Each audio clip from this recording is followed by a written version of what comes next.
In the biggest social experiment ever done in Minecraft, I scattered 1,000 people across 4 massive islands to simulate a realistic civilization. The players were given no help or guidance, and just like in real life, if you die, you remain dead forever. No! Now, each player has the freedom to do whatever they want. Gather resources, join a society, become a dictator, or if it comes down to it, go to war. With so many people on each island, anything can happen. But I can promise you one thing. This event ended up having the most entertaining story arc I've ever seen. You do not want to miss this. So pick a nation to root for and enjoy the video. I present to you the 1,000 player civilization experiment.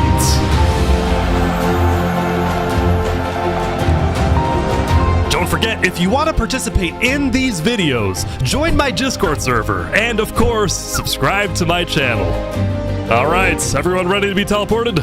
Jump if you're ready. Okay, here we go. Oh, I'm in. On day 1, all 1,000 players were teleported to their islands, each its own biome. We had plains, desert, snow, and jungle. This is huge. Most players spent the first day scouting their island, searching for a place to settle, but almost immediately we started to see people dying, and oddly they were all coming from the snow island. It turned out people were freezing to death after getting stuck in powdered snow, which looks exactly like regular snow but sucks you in like quicksand. This guy's trying to free his friends.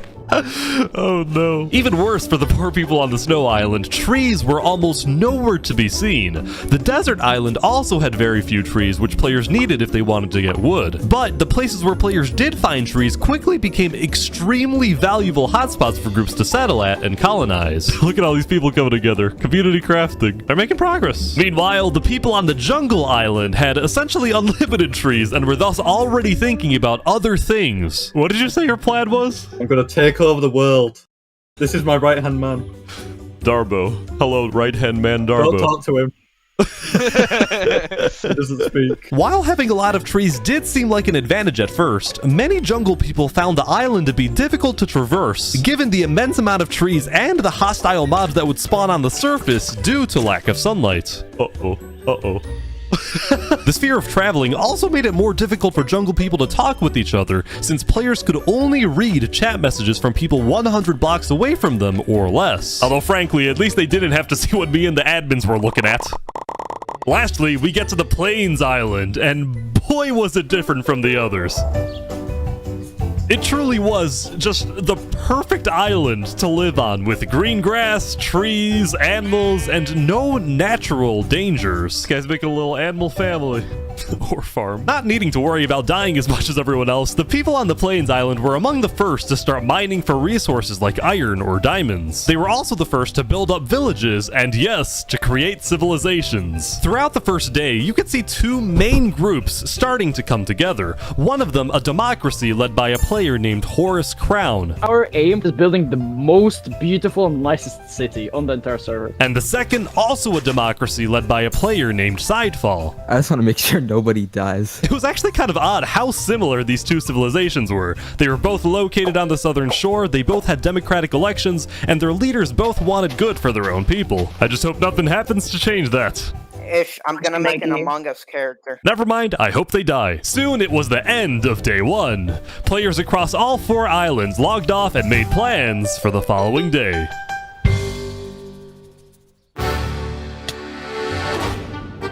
It was on day 2 when civilizations really began to thrive. In the southeast corner of the desert, what used to be an empty patch of grass was turning into the desert's largest nation. Hello, good sir. Yo, what's up, Ish? The Sultan is back. You might recognize the player storming hell from my first civilization video where he led a nation called the Sultanate. Well, now the desert dictator is back with the Sultanate 2.0, and this time with a population of over 100 people. I want to maintain order and peace in in the desert. The rules, as established by the Sultan, included wear proper attire, do not eat pork, complete your mandatory work, and most importantly, acknowledge the Sultan as the supreme and divinely chosen leader. Moving on, since it was still hard to get food in the dry climate, the people of the Sultanate focused on developing different types of food production, like fishing in the surrounding ocean. On top of this, a player named Drip Chicken made a chicken market, although when I checked it out myself, it turned out to be a very different type of market. Welcome to Los Pollos Hermanos. Thank you. Would you like some totally legal sugar? Anyway, we finally go back to the snow island. As I was flying around, I found what I can only describe as a British shrimp. Is the cold climate really the best place for a shrimp? I mean, depends. But look at my little friend over here, you know? Wait, who's your friend? Underneath? Yeah, he's fully here. He's literally... Oh. he's chilling. Oh, he's up here now. No, my fish buddy. Please go back down. Despite the killer powdered snow and the occasional polar bear, the people on the snow island were actually doing pretty well building settlements together. Nobody was fighting because everyone had one common enemy, the harsh climate. That being said, it turned out that all of these snow settlements might be a bit more than just little communities.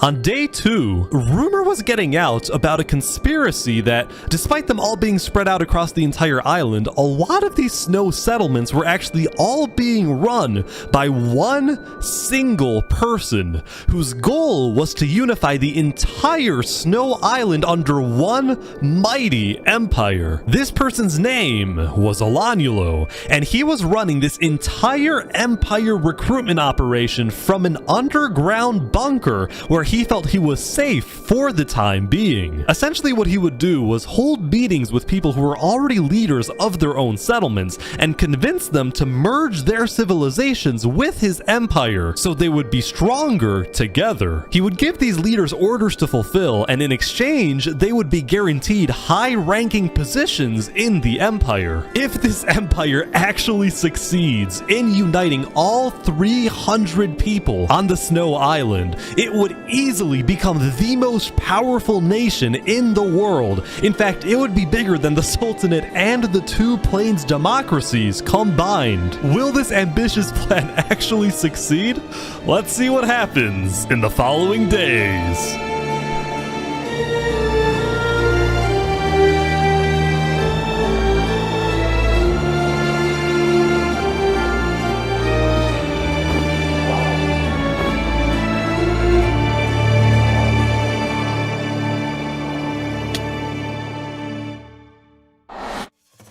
We've now covered the politics of every island except for the jungle, so what's going on here? Well, quite frankly, I had no freaking idea. It was chaos. There were about 30 different camps and tribes spread out across the entire island, and a lot of them were in constant fights with each other. Who are the... What is going on?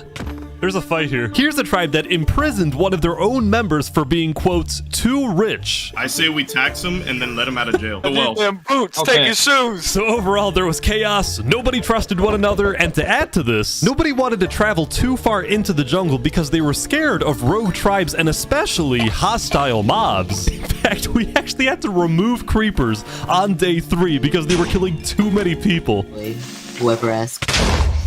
Now, there were actually 2 tribes that were considered the most influential in the jungle. The first, a river-based settlement called the Sea People, whose leader was killed almost immediately by a random rogue tribe. The new leader, Yeetspeak, dedicated his rule to maintaining order, but also to keeping his people happy by setting up events like stand-up comedy nights. I got a few jokes about unemployed people. Oh wait, none of them work. The second influential tribe was located in the dead center of the jungle, and it was what appeared to be a faction revolving around the worship of a player named Seth. Hello, Mr. Seth. Oh, what's up, bro? Oh, this is just creepy. You're telling me this isn't a personality cult? Nah, I wouldn't say that. It's a way of life, alright? It's a religion. Lastly, as I was flying around, I happened to run into this guy again. I'm gonna take over the world. Believe it or not, he had actually become the leader of a pretty impressive settlement. Granted, there was a lot of internal drama in his tribe. Do you see this like really cool tower thing that we're building here? Yeah, it looks great. Yeah. It's really cool, isn't it? And do you see our farm over there? It looks really cool and nice. Now come over here. Could you tell us what this is? In short, two of Wazik's tribe members built a librarian's tower, and he thought it was ugly and wanted to burn it down. Now, when I talked to the librarians, they said Wazik just doesn't like the library because he's illiterate. As I said, drama. Now, the jungle wasn't the only place having problems.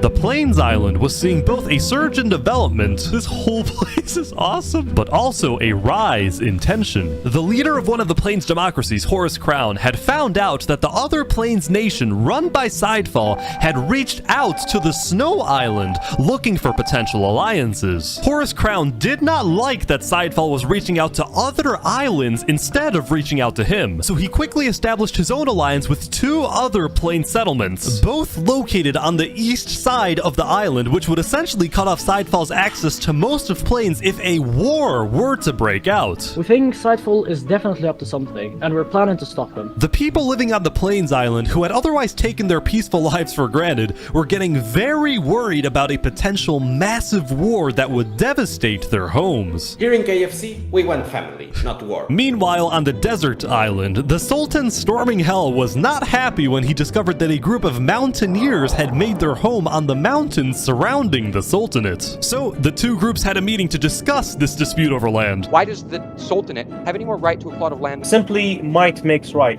We're stronger, so if it comes down to it, may the stronger group win. People in the desert were starting to get worried about Storming Hell's tyrannical nature, so some of them moved to a quickly growing democratic nation on the other side of the island. This was Theria, the name derived from the Greek word for freedom. I asked their elected president, Saps, about the Sultanate. Hopefully we can establish some peaceful relations for now. I mean, we're in the middle of a desert. Why fight, you know? Overall, each island had its own conflict between the desert's sultan dominance, the plains' alliance disaster, the jungle's total chaos, and the Snow Empire's takeover. At least one of these conflicts was bound to erupt very soon. And that conflict was Plains. At the beginning of day 4, a propagandist told everyone that Sidefall was about to attack the Plains Island. Horace Crown called a code red and everyone on Plains was freaking out, including these guys at the center of the Plains Island who built a tavern on a lake. I spoke with the bartender. Welcome to the tavern. I hope you can enjoy a nice beer, since it might be our last. So at this point, you're probably wondering, what was Sidefall actually doing? Well, it turns out Sidefall was just as confused as everyone else since he had no plans to attack anyone. The propagandist had lied. I have no clue what these guys are talking about. I don't want to attack anyone. I don't want a civil war. You were framed. I can't believe it. So now, both sides were gearing up for a war over nothing but a miscommunication. And all throughout, Sidefall was desperately trying to reach out to the other Plains leaders saying that he didn't want war. The other leaders doubted him, but they actually agreed to meet with him as long as they met on neutral ground. Whoever told you guys I want war is lying.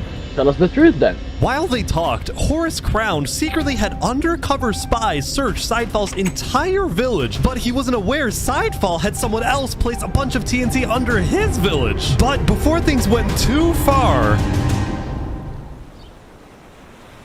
Folks, we have a peace deal.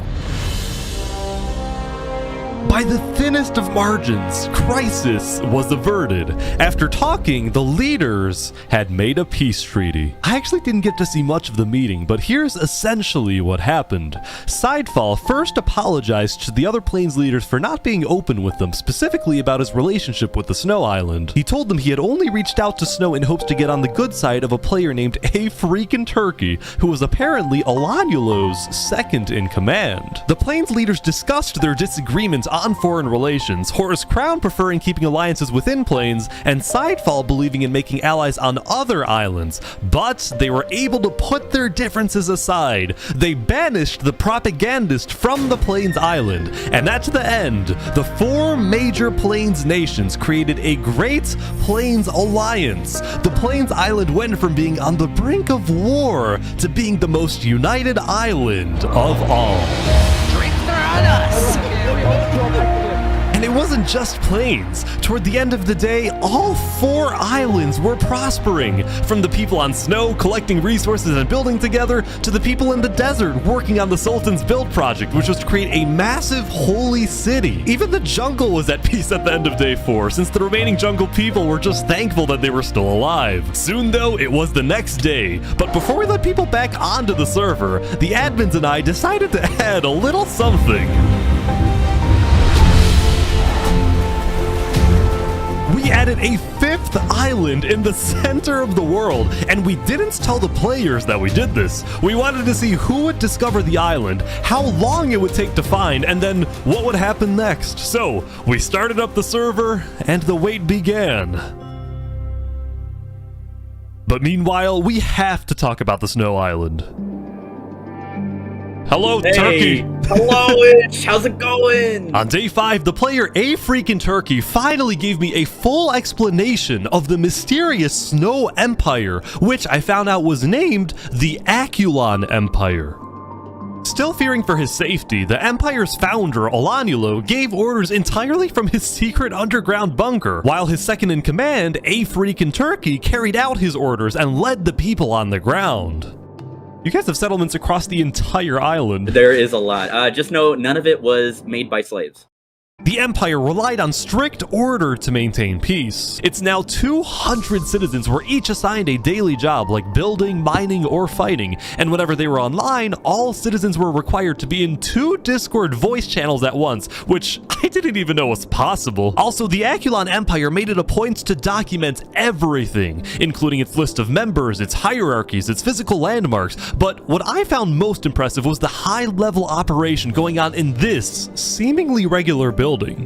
This singular building is the richest place in the entire server. They called this the Quartermaster's House, and it was where the Aculon Empire not only collected and stored all its resources, but also distributed items using a complex request system, where, for example, a citizen asks for iron ingots, and then the Quartermasters decide exactly how much iron that citizen deserves, based on a detailed algorithm they developed. Has anyone tried breaking into this place? Not yet. Let's just say, if you tried to get in without permission, you're not gonna get a very nice welcome. And I kid you not, just a few minutes later, this player, Xelius, was caught trying to sneak his way in, and he was sentenced to a public execution to be held the next day. Things are kind of strict around here, huh? As long as they don't take away my squid, I'm a happy man. Oh man, look at him. The Snow Island continued to be hyper-vigilant about criminals, but so were other nations, like the Desert Sultanate, which made an inescapable prison. He is surrounded by lava. Or Wazak's nation in the jungle, which made a giant sand trap. Oh, this is evil. Just you wait until we have a nice little deliberation with some people. I'm gonna be put to death, you know. Like even plains didn't feel exactly safe, as this self-described capitalist nation made a giant wall to protect its people. We want to make sure that communists cannot take this away from us. But as I was talking to these guys, I got tipped off from someone in the desert that something big was about to happen. The Sultanate army's on the move. The Sultan had sent his elite squad on a secret nighttime mission. Their goal? To find a group of people that had been rumored to want to assassinate the Sultan. They're at the north side of the island now. Oh yeah, okay, this is our target, Okay, let's go. According to the Sultan, the people hiding in this little settlement were indeed the attempted assassins, and now the group had a decision to make. Oh, we're gonna kill this guy. Do we kill this guy? Up until now, there hadn't been any violence between desert nations. Will this be the breaking point?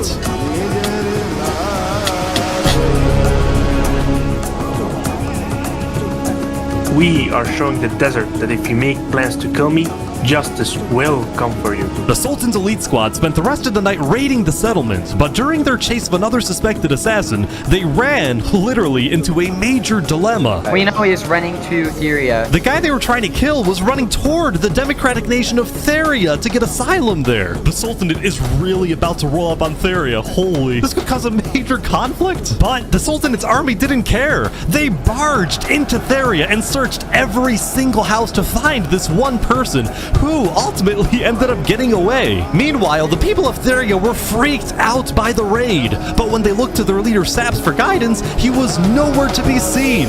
He had fled. Eventually, the Sultanate's army left, but Theria was not going to forget this.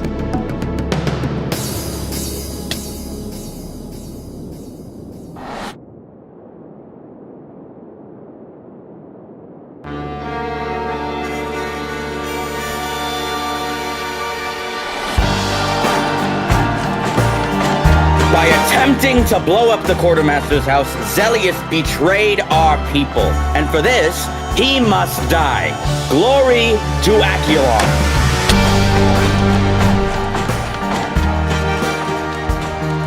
It was a busy day for a freaking turkey. The execution was successful, but the Empire didn't yet have a written constitution or a justice system. So a freaking turkey met with a player who claimed to be a lawyer to set up a legal system. You get the smaller seat, unfortunately, but do know it is quite important as well. I'm used to cramming into tight spaces. Afterward, a freaking turkey took his guard to Drew and confronted some farmers who he claimed weren't producing enough food for the Empire. I swear I will not miss any payment I have to owe you. Drew, the bow, please. I expect 5 stacks of bread delivered within 1 to 2 business days. Even though he was a little tyrannical at times, a freaking turkey was actually becoming very well liked in the Aculon Empire because he got things done and he was a charismatic speaker. Fellow citizens, it is my distinct honor to pronounce Steve and Pixel as husband and wife.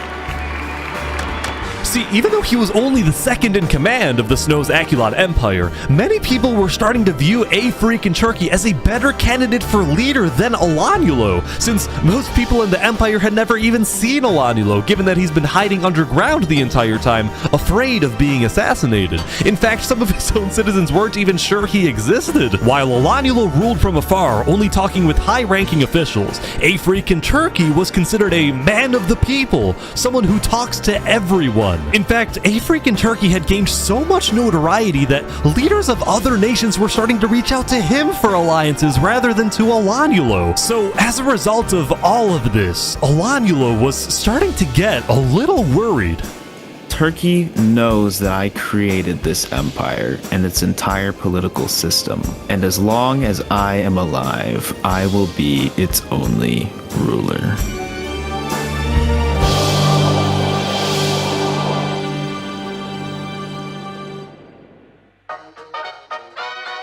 That's very funny. Our monkey religion, we hold fast to. Here on the Jungle Island, things haven't slowed down one bit. Amidst the chaos, this small group had made a monkey religion, and their goal was to build the biggest tree in the entire world. The monkey never stops. While everyone else is fighting and killing each other, we are peacefully building. By now, every tribe in the jungle seemed to have its own goal. These guys, building a tree. This group, called the Blue Cross, provided food and shelter to refugees. Meanwhile, Wazak's goal, which was still to take over the world, was seemingly driving him mad, especially after the librarians built a second tower. You did this out of spite, didn't you?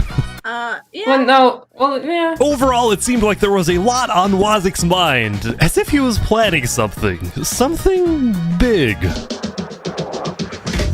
Meanwhile, Seth and the Sea People were still the two biggest tribes in the jungle, and both pursued very innovative political strategies. For example, Seth got married, but only so he could parade around the jungle and demand wedding gifts from everyone. And you know what? It freaking worked. The Sea People, on the other hand, had taken on a massive goal, which was to finally end the chaos in the jungle, and they did this by sending out stealth groups and hunting down thieves, murderers, and anyone who they claimed did wrong. However, some of the supposed wrongdoers they killed were actually allies of Seth. In response, Seth demanded that the Sea People stop their initiative immediately, but the Sea People planned to continue. All of a sudden, the jungle island was on the verge of a massive war, as if there wasn't enough chaos already.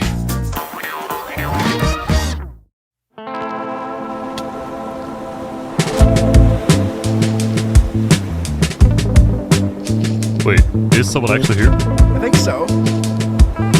Whoa, this is crazy. This is awesome, man.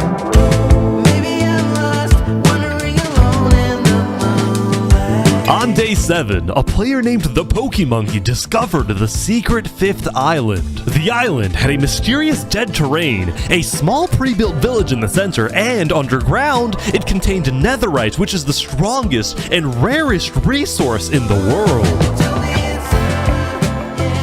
Now, Pokemonkey was a part of Sidefall's nation in Plains, and he quickly alerted Sidefall about the very strange and unexpected discovery he'd just made. He's taking the blue lantern so people believe him. Guys, I'm not lying, there really is an island!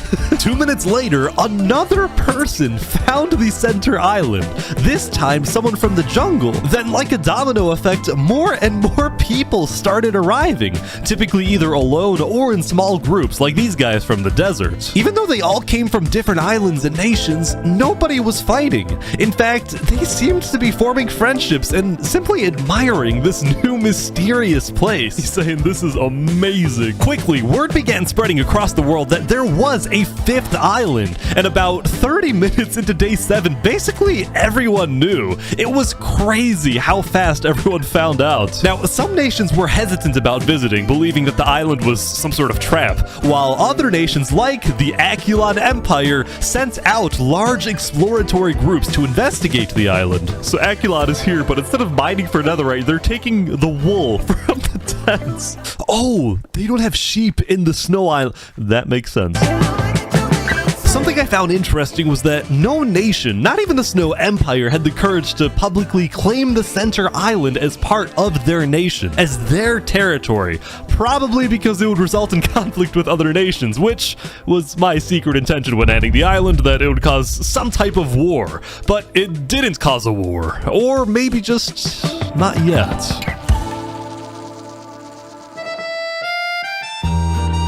Meanwhile, I present to you the story of Los Pollos Hermanos. Wow, you've really expanded your business. Yeah, we're doing quite well. Because starvation was such a big problem in the desert, Drip Chicken had made it his life's mission to feed the people of the desert. And ever since I spoke with him on day 2 next to his little food stand, Los Pollos Hermanos had become a staple of the Sultanate. But this business would soon run into some problems. See, on days 4 and 5, the Sultan storming hell was unsatisfied with the slow progress on his build project, the Holy City. So he demanded that the farmers of the Sultanate stop growing food and instead work on his build project. And just like that, the food supply going into Los Pollos Hermanos had completely stopped. The restaurant suddenly had no food available to sell. Having no food, Drip Chicken was instead forced to sell some questionable products, and if he was caught selling these products by either the Sultan or the Sultan's twin guards, he would probably receive a life sentence in the Sultanate prison. Meanwhile, the farmers of the Sultanate were unhappy since they wanted to farm, not be forced to build. So in a rebellious move on day 5, Drip Chicken and the farmers secretly set up a meeting with Saps, the leader of Theria. I know you want to move to Theria, but if you do, the Sultan will send his elite squad to hunt you down. So, what do we do? Go to Plains or something. There's about to be chaos in the desert. And Saps was correct. There was about to be chaos in the desert, for reasons he couldn't tell the farmers just yet, but he did tell me. You know who Davert is? Yeah, I think so. He's one of the twin guards, right? He's about to leave the Sultanate and join me. Really? The 2 people the Sultan trusts the most are his 2 twin guards, the brothers Daveret and Zamta, but one of them had grown tired of the authoritarian and warmongering ways of the Sultan. So Daveret had reached out to the leader of Theria, and together they created the single craziest plan I have ever heard, and this was it. First, Daveret leaves the Sultanate to join Theria. Next, the Sultan finds out about the betrayal and sends his elite squad to kill Daveret. Then, when the elite squad is away hunting for Daveret and the Sultan is therefore alone, Daveret will sneak back into the Sultanate and kill the Sultan. Daveret will then claim leadership over the Sultanate, and as the new leader, he will finally bring peace to the desert. Daveret, there is no way this works. Brother, grow some chest hair. Trust me, you'll work, alright? So, at the end of day 7, Daveret snuck out of the Sultanate and headed to Theria to begin the operation, while Drip Chicken and the farmers fled to the Plains Island. On their way out, some of them took one final look back at their home, at their restaurant, knowing that they would probably never see it again, knowing that the story of Los Pollos Hermanos had come to an end.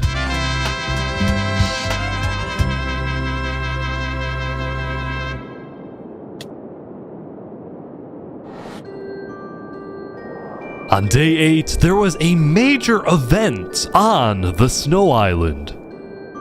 For the first time ever, Emperor Olanulo had come out from his underground bunker. He had summoned the entire Snow Island to the Aculon Castle so he could publicly be crowned as the leader. Before the coronation, all high-ranking officials were required to provide Olanulo a gift. I present to you a high-quality pair of premium brand sneakers. Thank you, Applewood. I, Baron Saul Goodman, give you this present, Lord Olanulo. My presence is your present. After the gifts, Olanulo asked his second-in-command, A Freakin' Turkey, to make a speech affirming Olanulo's undisputed leadership. My friends, the Aculon Empire is the strongest nation in the world. Not because of one leader, but because of all of us. Thank you, Turkey. At the end of the ceremony, Olanulo asked all of his citizens to follow him out of the castle, down the main path of the Empire, in a symbolic move meant to showcase the unity of the Snow Island.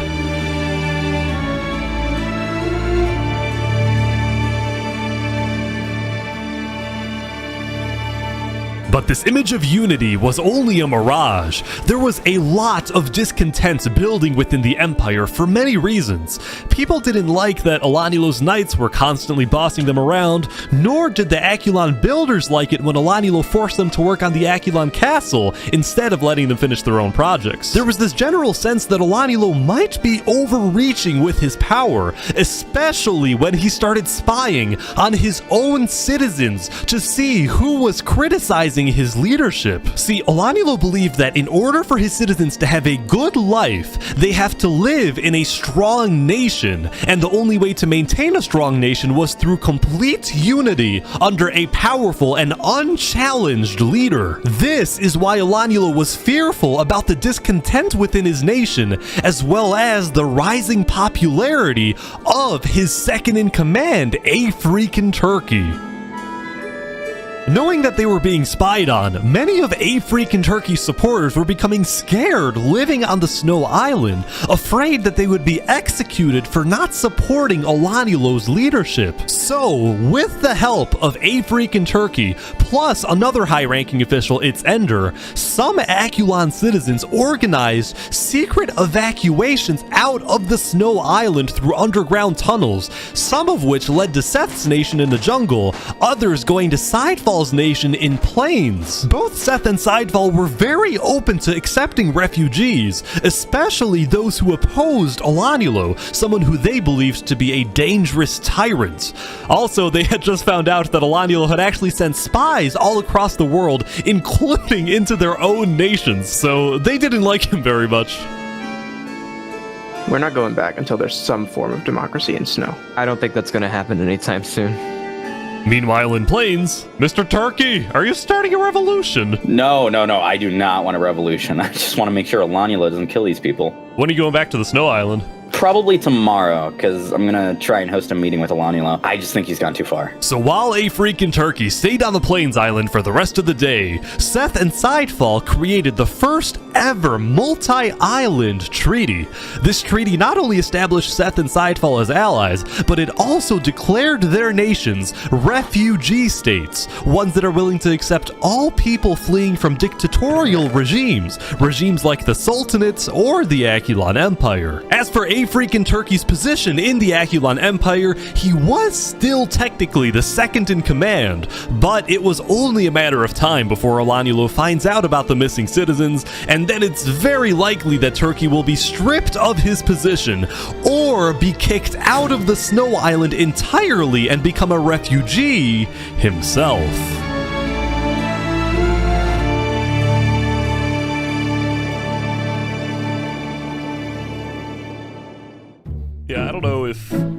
Wait, is that a basketball court? On day 8, the center island was getting a lot of visits from curious players, and instead of fighting each other, everyone was just kind of hanging out and doing their own thing. TB to me, look at this. What is this? Don't question me. Later that night, some adventurers started terraforming the dead terrain, making it green. This actually looks not bad. These guys, meanwhile, made a secret underground church, and they hosted many ceremonies and cultural events. What type of ritual is this? Now, I actually attended 2 churches on day 8, the second one inside Falls Nation, although I was very disturbed by the person sitting next to me. After a near-death experience, life began to feel more sacred, only due in part to the wonders they hold. I cannot say what they are, however. Right way to lead this world. Whoa, what did I do? They're taking him away. Oh no. Later that night, the Plains Island received an unexpected visit from the Aculon Empire's state-sponsored journalist. I'm with the news. Down with the news. Go away, tabloids. Go away. No false news today. They're kicking out the journalists. Oh my god. Meanwhile, I ran into these Plains farmers who literally did nothing but plant wheat everywhere. Oh my god. Look at all this freaking wheat. Now, right next to the wheat field was a cookie factory in Horus Crown's nation, which took the wheat and made a variety of baked goods. See, ever since the Great Plains Alliance was signed on day 4, the people of Plains believed their island to be, for the most part, a very safe place to live, and as a result, many players felt secure enough to run their own businesses. There was the bakery, an Outback Steakhouse, boating and kayaking, 2 KFCs, and there was the most recent addition, Los Pollos Hermanos. You made one in the Plains biome? Yes. Expansion. Claiming refugee status, Drip Chicken and the Sultanate farmers received citizenship inside Falls Nation, where they were able to rebuild their famous restaurant, and the people of Plains welcomed the refugees with open arms. The only person who wasn't happy was the owner of KFC, who now had competition.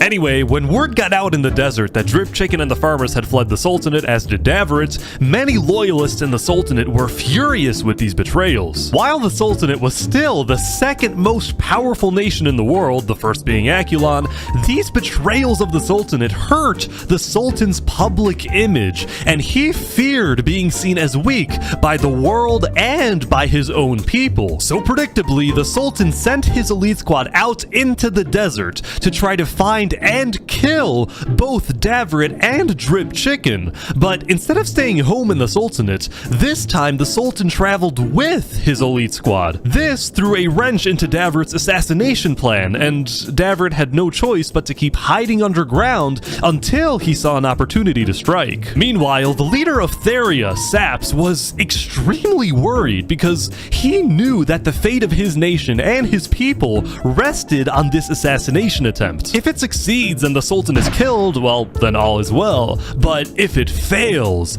it will only be a matter of time before the Sultan finds out that Saps was behind the plan, and then there is no doubt that the Sultan will seek revenge and absolutely obliterate Theria, killing not just Saps, but all his people who, by the way, were entirely innocent. Saps purposefully didn't tell any of his citizens that he was involved in an assassination plot because they definitely wouldn't approve of something that puts them in such danger. All of this tension in the desert was really starting to get to some people, like this group, which made a giant lava wall around their civilization. They wanted nothing to do with the politics of the desert, and they were rather paranoid about everything. The walls keep us safe. We can't leave the walls for long, because then we're not safe. Everyone inside the walls is safe, everyone outside is not safe. They're strangers, we shouldn't trust them. Oh, by the way, also don't push any buttons you find in here. Okay. I actually think this group was more of a cult than a civilization, but still, I think they had the right idea.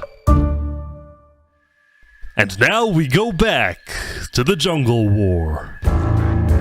I say war because both major nations had already basically decided that they cannot coexist in the jungle. Seth was mad at the Sea People for killing many of his allies, while the Sea People were mad because Seth wouldn't let them kill those who they believed to be criminals. Neither nation was willing to compromise on this, so war seemed inevitable.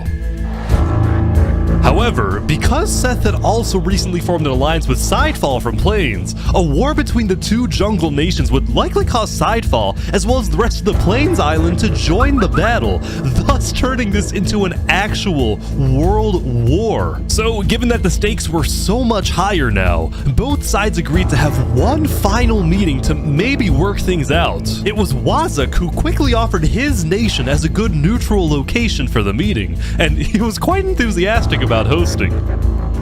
On day 8, Seth and the Sea People sent their highest-ranking officials to Wazak's nation, where the meeting would take place. Alright, Seth. You're up first. I think the Sea People are killing people for a lot of irrational reasons. So, you know, as an example, right? They had 5 stacks of cookies taken from them. That takes like 3 minutes to get, bro. And he's like, I don't think you should murder someone over there. We requested he give it back, and he basically said no, so he was put on KOS and we killed him. So that was exactly what Seth just said. Let me add some context. Soon, the argument began to escalate. And the people you attacked were direct allies. I'm sorry, but what other ways do we have to stop the chaos in the jungle? They stole. They didn't deserve to be killed over it. Do you really want to go to war over this? Well, if you keep killing our people, then we won't just stand by and watch. Alright, fine. The Sea People declare war. Alright, let's do it. But before a fight could begin, Wazak yelled, "Double, no!"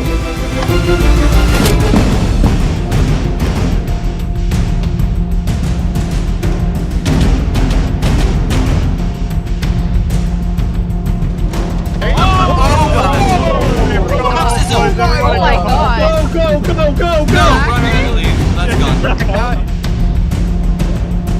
Wazak had just killed 7 people using his sand trap before getting away. Seth and the Sea People decided to put their war on hold and declared a unified worldwide manhunt for Wazak. Everyone was confused about why Wazak did this, but then I remembered something Wazak had told me the day before. Listen, if the war breaks out, I have a plan to stop it. Really? How? Oh, you'll see, my friend. When Seth and the Sea People declared war on each other, Wazak decided to use his sand trap and make himself the villain, so that the entire jungle would make peace to unite against him, therefore actually preventing a world war. Wazak is now hiding underground.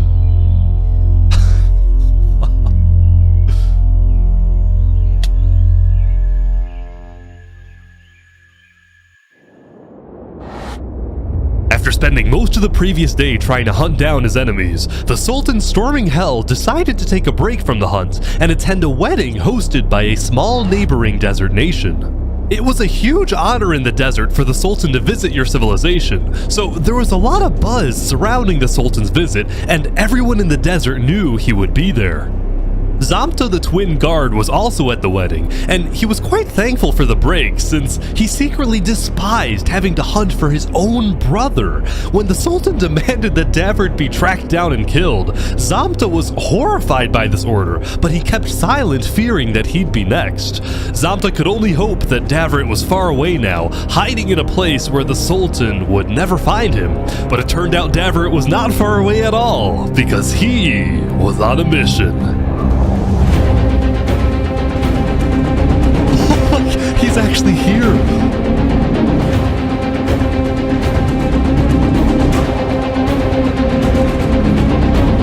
Davert was coming to kill the Sultan, but he had to be sneaky because the Sultan was guarded by his elite team. The plan was to catch him and his team off guard since it would only take a few hits to kill him. I'm so nervous right now.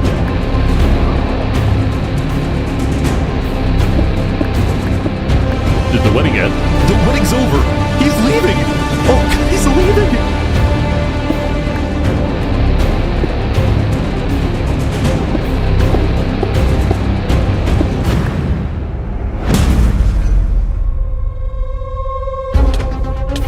Oh! Davert!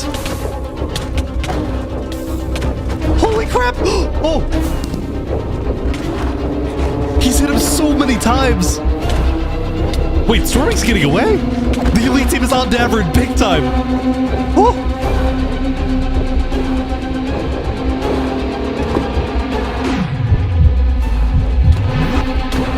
Oh! Oh, he's getting close! He's getting close!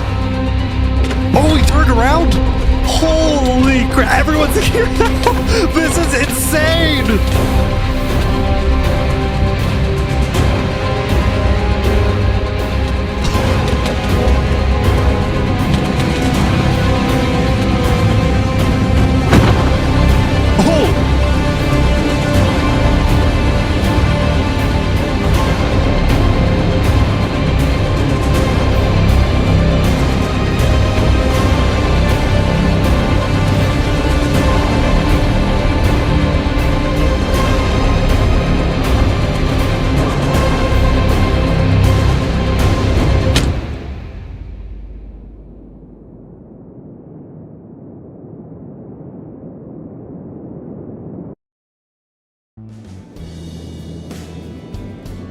Sultan's on his way back home, I think.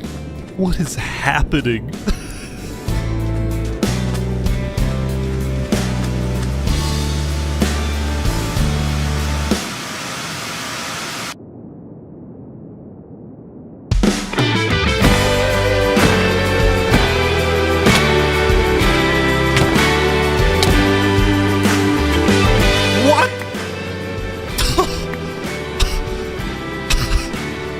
Oh boy.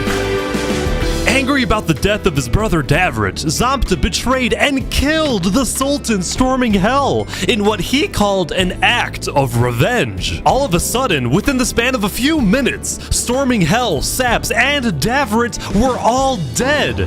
Both the Sultanate and Theria were without a leader, and the desert island was in a state of total confusion.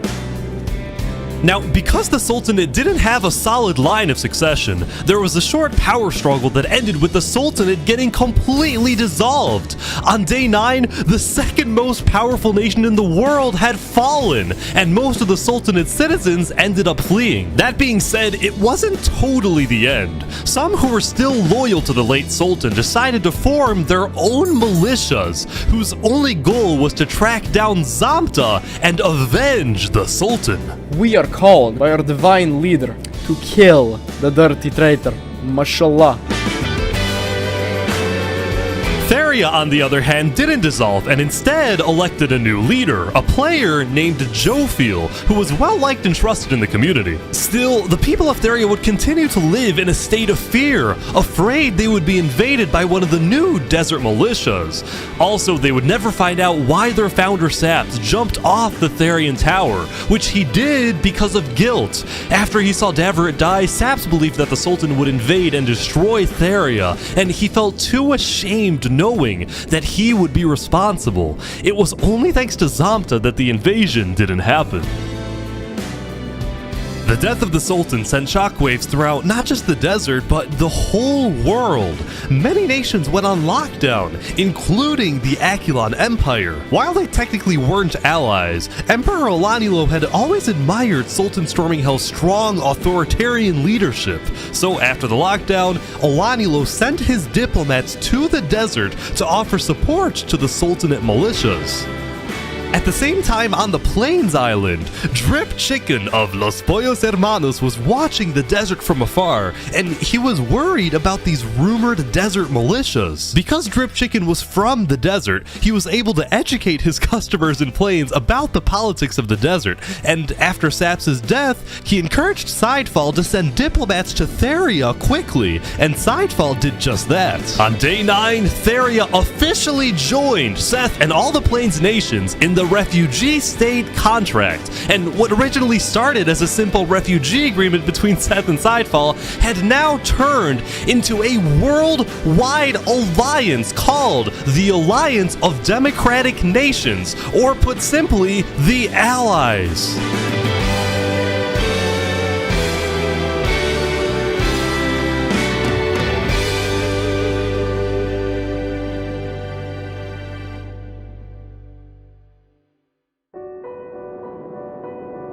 As the people of the Aculon Empire continued their daily routines, the highest-ranking officials of the Empire gathered to discuss the new existential dilemma they were now facing.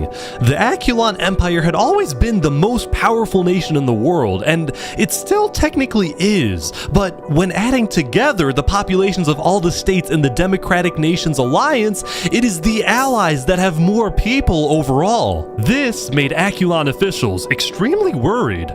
They saw this as the first legitimate threat to the regime. Olanulo agreed with this view, but at the moment, his attention was on another problem entirely, the problem known as A Freakin' Turkey. A Freakin' Turkey's rise to popularity had always bothered Olanulo, but now this conflict was at an absolute breaking point because yesterday, one of Olanulo's spies caught A Freakin' Turkey helping Snow citizens flee the Empire. Fleeing or defecting was strictly against Aculon law. Olanulo's spy also saw A Freakin' Turkey hanging out with not just Sidefall, but nearly all the major Plains leaders, which made Olanulo think, is A Freakin' Turkey planning something? Is he secretly working with the allies? Is he about to orchestrate a full-scale revolution or an invasion of the Aculon Empire? These were all questions that Olanulo was wrestling with, and the more he thought about it, the more he convinced himself that A Freakin' Turkey was probably committing some sort of treason and needed to be stopped. Yesterday, A Freakin' Turkey had reached out to Olanulo for a meeting, and today, Olanulo accepted this request, but with a few conditions. 1, this meeting takes place at the Aculon Castle. 2, Turkey comes alone. And 3, the meeting takes place not today, but tomorrow, because Olanulo needed some extra time for his builders to finish a certain project located on the top of the Aculon Castle. Nobody knew why or what the strange-looking tower was, but Olanulo insisted it be completed by the time Turkey shows up.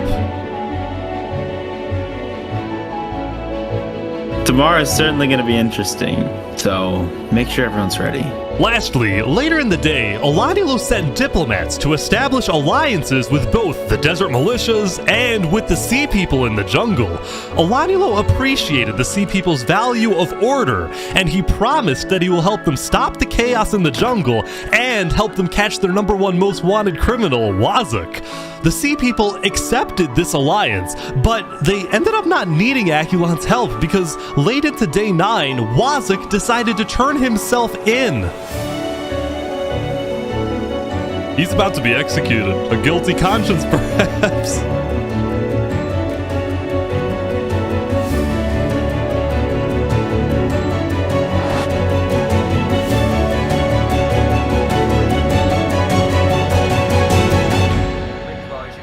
All right, Wazuk, I understand you have a prepared statement. You may now read your final words. Yes, thank you. Hello everyone, it's your old friend Wazuk. In the beginning, I wanted to rule the world. But I've made some bad decisions. And now, it's my time to go. You killed innocents. Stop making speak. If there's one thing I've learned, is that time can never be your trusted friend. Yeah. Oh, I think he's dead. Long live the jungle.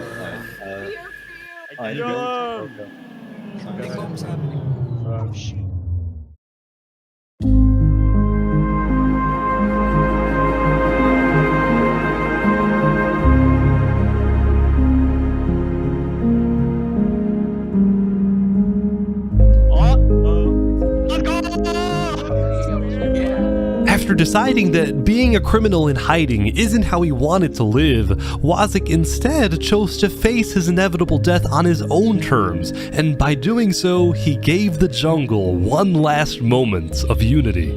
Anyone else jumping? The conflict between the two major jungle tribes was still unresolved, especially now that they were in opposing alliances, but for this brief moment, there was peace in the jungle. Well, that was fun. Everyone's coming down the tree now. Most nations around the world took the end of day 9 to rest and reflect on how far they've come. For example, the jungle's Blue Cross tribe celebrated becoming international, with at least one charity location on each island. Meanwhile, in the desert, the two Sultanate militias held a funeral for the late Sultan, where they vowed to get revenge and chanted death to Theria, after which they proceeded to finish building the Sultan's holy city in his honor. Theria, on the other hand, expanded its reach into the arts and became the first civilization to develop music. Oh. Lastly, on the Plains Island, businesses were booming and civilizations were thriving. On day 9, the Plains Island had finished the construction of the Ish, the international state highway, which made trade and transportation between the major Plains nations much faster. Overall, the building and architecture and player creativity in Plains was simply amazing, and it was all made possible by the political stability of the Plains Island. Many in the desert and jungle and snow looked at Plains as the shining beacon that they can aspire to be like one day.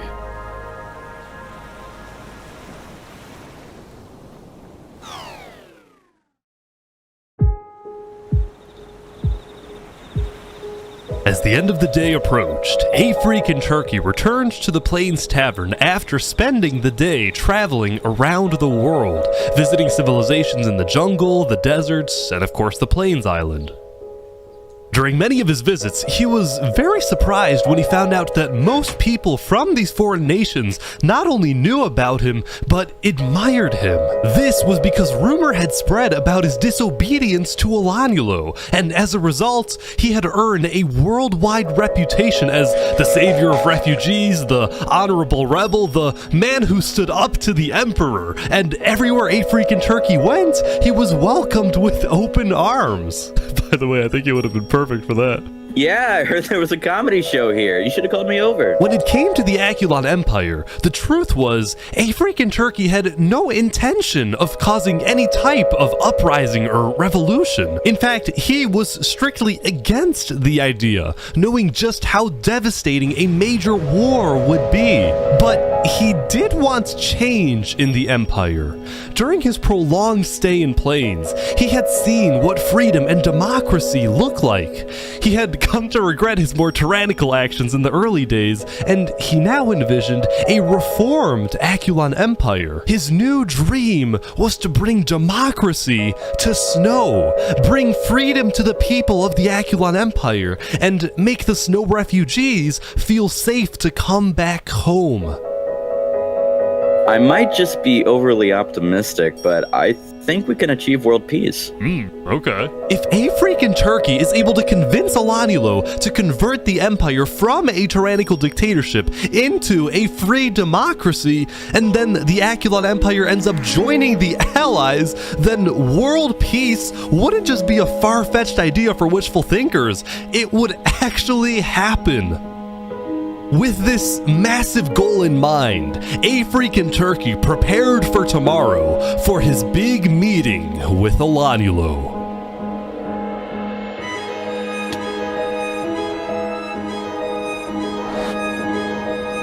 Just remember everything we talked about. We'll be watching. Before a freak in Turkey took off for the Snow Island, he had met with the 4 major Plains leaders one last time to tell them what he hopes to achieve in his upcoming talk with Olanulo. The Plains leaders were pessimistic. See, when they heard about Olanulo's strict conditions for the meeting to take place, they suspected that this was going to be the meeting where Olanulo removes Turkey from his second-in-command position, or worse, puts Turkey in Akulon's prison. Whatever happens today, the Plains leaders promised Turkey that he has the full support of the allied nations. Even if they can't attend the meeting, they will be watching and will do whatever they can to help him.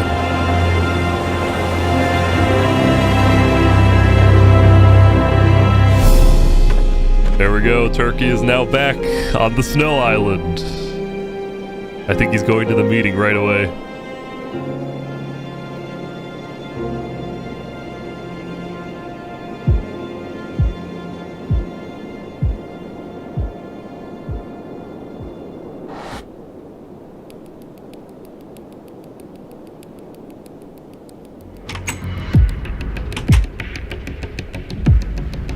This is weird. Turkey's been at the castle for like a few minutes now, and Alaniel's nowhere to be seen. Oh, he's right here. He's on his way.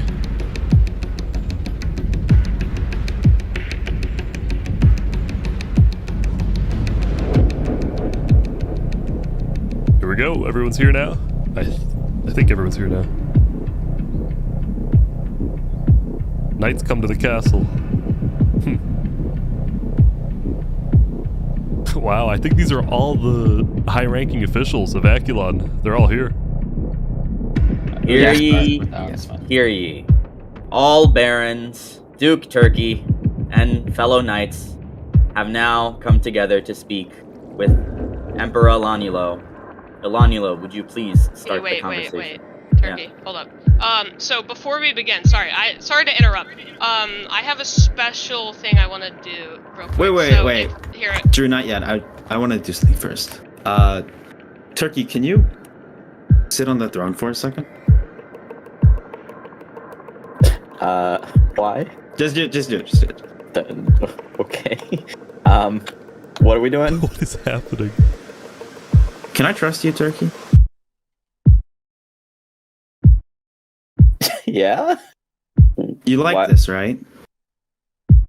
Sitting on the throne? You put me on here. I don't know what you're talking about. In front of all these people?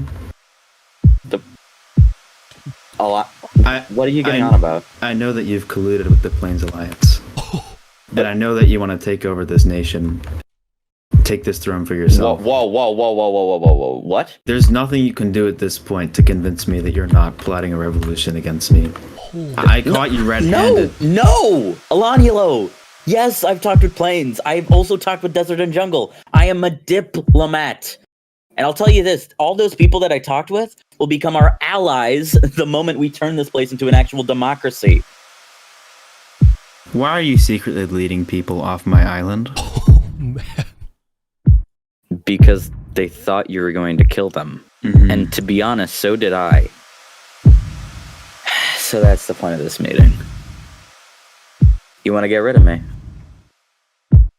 You know what? How about I just leave, and you won't have to deal with me again? I'm just gonna go, okay?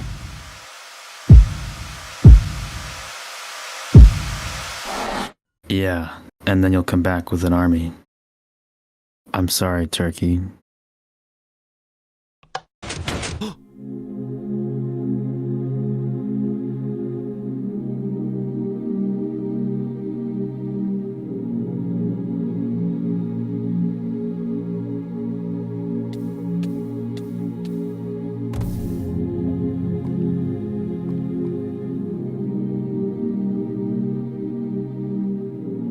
Wow.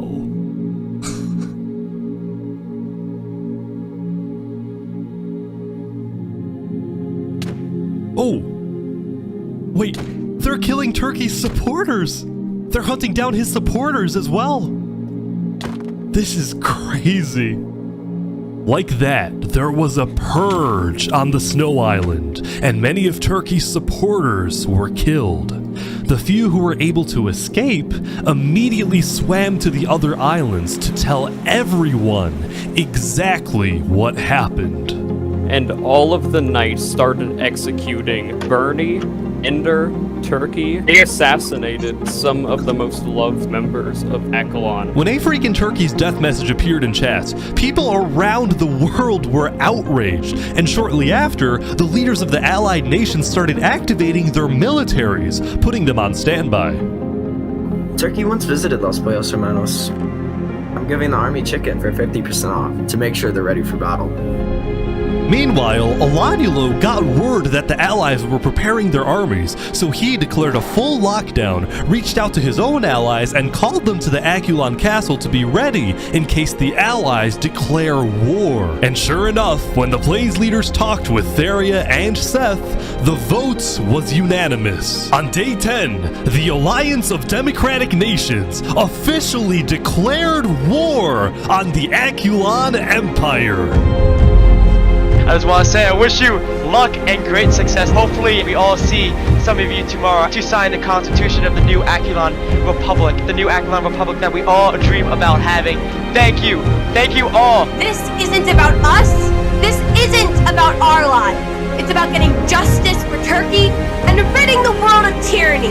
All the allied nations met up at the center island so they could attack the Snow Island together. Today, we fight for revenge. We fight for freedom.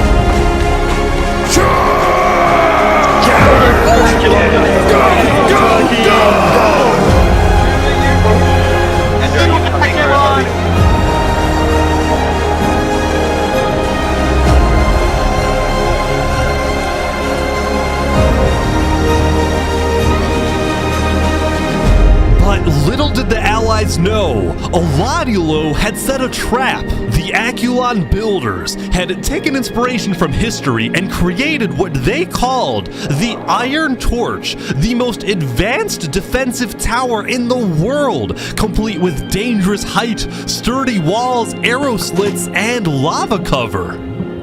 This is crazy.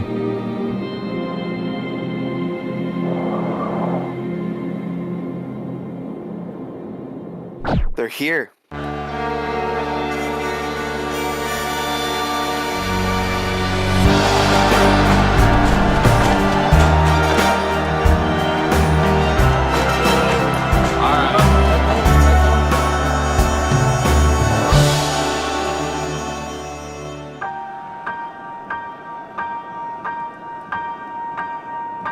Time can never be your trusted friend or your sworn ally. No, it's the harshest mistress of all. And life is just a chain of moments spent, 1,000 hellos and goodbyes. Maybe a love like ours can lead out its call.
What? Yall died!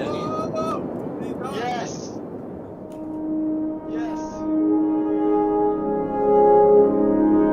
Soon after Olanulo died, the Aculon Empire officially surrendered.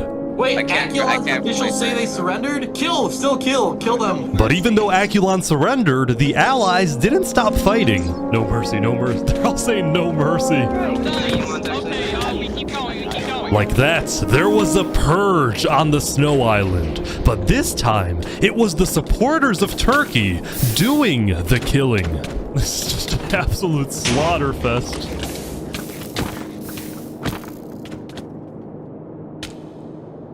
After a while, the Allies had completely taken over the Iron Torch, and all the Aculon forces had either been killed or had fled the island and gone into hiding. And with that, the Alliance of Democratic Nations had defeated the Aculon Empire. It was only when the war ended and the clouds parted that the Allies were finally able to reflect on what they had done. They had succeeded, but they had also shown no mercy. When their enemy surrendered, they continued to be ruthless and thirsty for blood. It was as if they had become their enemy.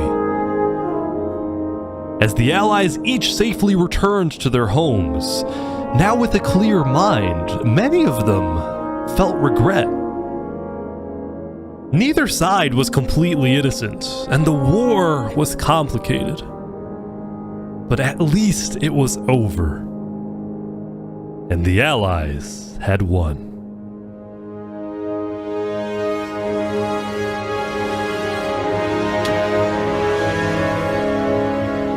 Over the next few days, the people of Plains, Theria, Seth, and a few smaller nations created a world alliance with a massive parliament building on the center island, where world leaders met to discuss the affairs of their nations, and most importantly, to keep the peace. And the first order of business was pardoning the few living players who fought for Aculon, so they didn't have to live in hiding. Meanwhile, the snow refugees were able to move back to the Snow Island and create the new Aculon Republic, putting democracy in snow. They also tore down the remains of the Iron Torch and put in its place a graveyard honoring all who died in the Battle of Aculon. And overlooking the graveyard was the man, or Turkey, who inspired them all.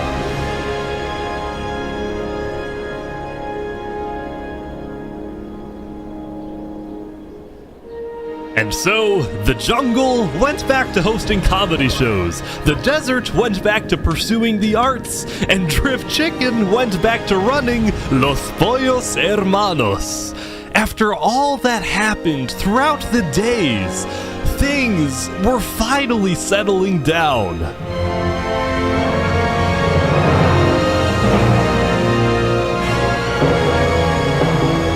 For many players, the newfound peace allowed for new stories to begin. But for us, it's a good place to end.